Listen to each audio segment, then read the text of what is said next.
Today I'm going to show you 4 serves you need to practice so that you can develop a serve that is effective in pressure situations and allows you to win more tennis matches. One of the serves I want you to practice is just going to be a powerful, well-placed first serve. The kind of serve you wish you could hit more often. The kind of serve that's going to really put your opponent in some trouble. The next serve you'll need to practice is going to be a high percentage first serve. Something you can get in 75–80% of the time. You're also going to need to practice a quality second serve, something that is reliable but doesn't put you behind in the point. It's got something about it that can put your opponent in some uncomfortable positions. The last serve you need to practice is hitting a second serve when you're having the worst day ever. You're double faulting, everything feels wrong. How good is your worst serve? Now, there's actually a 5th serve you're going to need to hit every time you're on the practice court, and that is a warm-up serve. It doesn't matter if you've been playing for an hour, running around, hitting forehands and backhands. As soon as you hit a serve, it's a different set of muscle groups, and you need to warm up things like your shoulder. It always amazes me how some people, the first serve of their day, they just crush it. You'll never see a great tennis player doing that. They're always warming up their body and gradually progressing to more powerful serves. First couple of serves of the day, just work on your rhythm, your timing, your coordination, and just get the feel for the shot. Get the feel for the tennis ball, try and drop it in the box. And more importantly, just warm your body up. Now, I know there's a lot of players out there who start warming up their serve by hitting second serves. Now, if you're a low-level player and your second serve is pushing it in the box, then that might be fine. But if you're an advanced player, you should never start with a second serve, because my second serve is more strenuous. It's harder on my body than when I hit a first serve. If I was to hit 50 second serves, I would be more tired than if I hit 50 first serves. And I'd probably be more injured. My back might hurt a little bit more. My shoulder might hurt a little bit more. So I would never warm up with that serve. Now, as part of your purposeful practice and your development, I think it's important to try and hit those big first serves.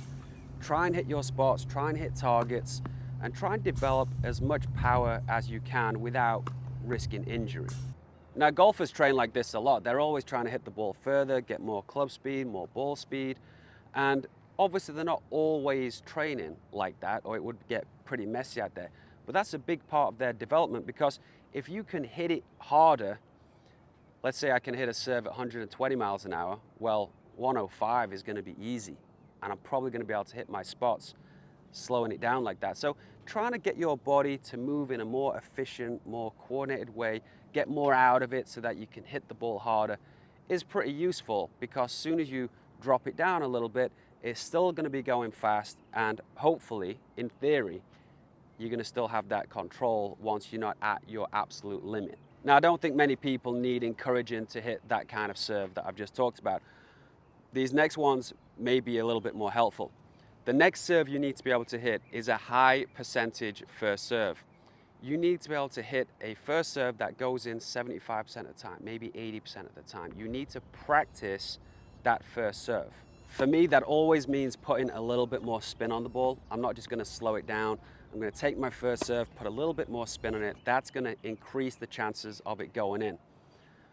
Sometimes the way I see it is to hit a aggressive second serve. So the type of second serve where I would just be going for it, going close to the lines, that kind of second serve for me starts to become a safe, high percentage first serve.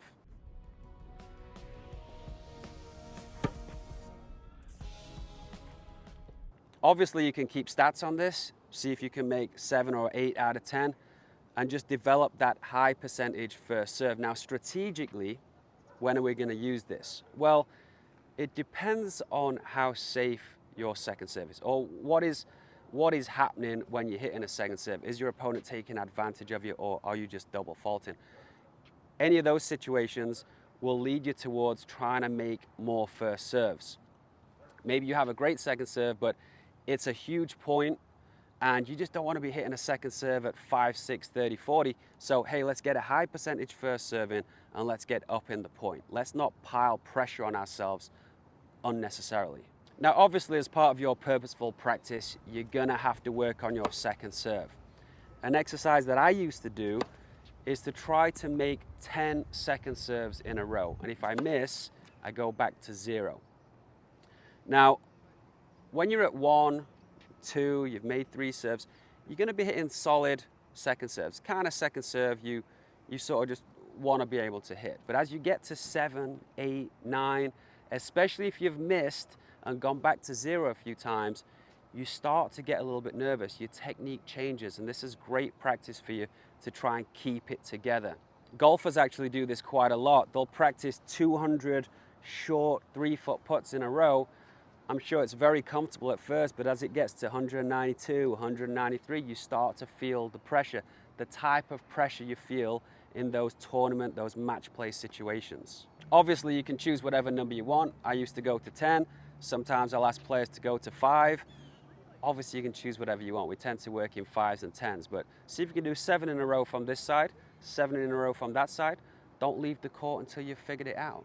The last thing you need to practice every time you're practicing serve is one of those safe serves that you can rely on 100% of the time. And in order to do this correctly, you have to visualize, you have to remember what it felt like last time you were playing rubbish, last time you did 9 double faults, and you were stood there serving, you had no confidence. What serve would you have been happy with in that situation? Stand there thinking, it's 30, 40, 5, 6, I've hit 2 double faults, I've hit 15 double faults today. How can I serve a decent serve? Don't push it in, don't serve underarm, just hit a serve that you would be proud of, but nothing heroic, something that you can get in the box. Once you've practiced this kind of serve with this kind of mindset, you can carry that into match play situations and never have those days where you're serving terrible. I never have them. I don't remember ever having a terrible serving day because I always have a serve I can rely on, even if it's not that great. I hope you enjoyed the video. I'm going to leave a link in the description below to my serve coordination chain video guide. There's also a 25% discount code, so check that out and I'll talk to you soon.